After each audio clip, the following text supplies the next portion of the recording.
start in Europe with a live look right now from St. Peter's Square in Vatican City, where people mourn the death of Pope Francis for a second day. The Pope died yesterday morning after suffering a stroke and heart failure at the age of 88. Faithful Catholics remembering the first Latin American Pope around the world. And we've seen special mass services to honor the man known as the People's Pope. There were tributes in the Pontiff's hometown of Buenos Aires, Argentina, and also in cities across the United States, many talking about the Pope's legacy. And I believe we clearly know that his love of the poor, his reaching out to those who are marginalized, that will be his legacy. This Pope has been a Pope of mercy, and that message from the very beginning of his papacy has stuck with me. The Vatican released the first photos and video of Pope Francis in a coffin in the chapel of his Santa Marta residence. Cardinals and other church officials performed what the Vatican said was the formal confirmation of his death and praying over his body. It all comes as the Vatican announces Pope Francis will lie in state at St. Peter's Basilica starting tomorrow until his funeral, which will be on Saturday. And joining us now, Catholic journalist and Pope Francis biographer Austen Ivereigh, reporting for us from Rome. I thank you so much for joining us, Austen. Can you explain more about just how the Vatican will mourn Pope Francis over the next few days? Well, in a way, the whole church is, of course, mourning Pope Francis, but all eyes are on the Vatican, where the mourning takes on a special significance.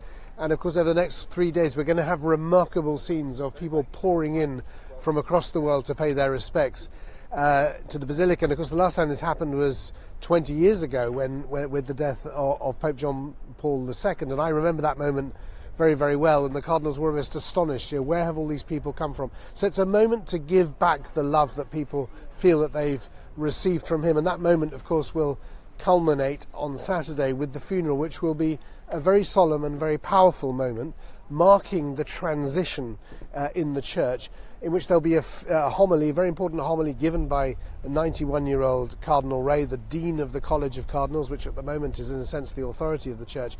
And there he will kind of frame the Francis legacy, and I think he will also want to look forward.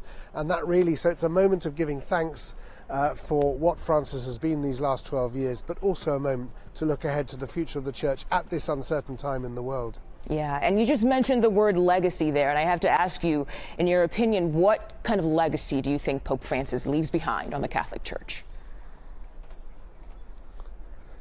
I think he showed us how to be a Catholic, a Christian in the 21st century, and to live in a church, or be in a church, which has, if you like, less authority, less kind of prestige as an institution.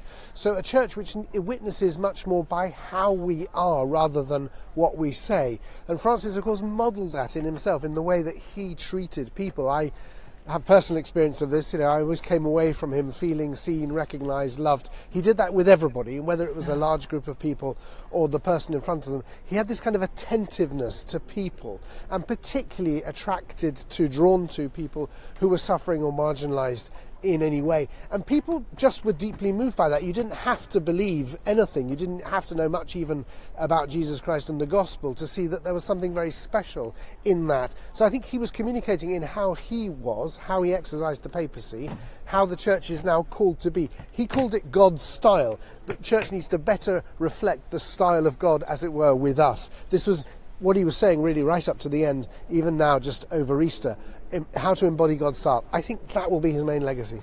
Gosh, Austen, you explained that so beautifully. I also want to ask you this, because Francis was considered somewhat progressive in the Catholic Church. So could that mission continue with the next Pope?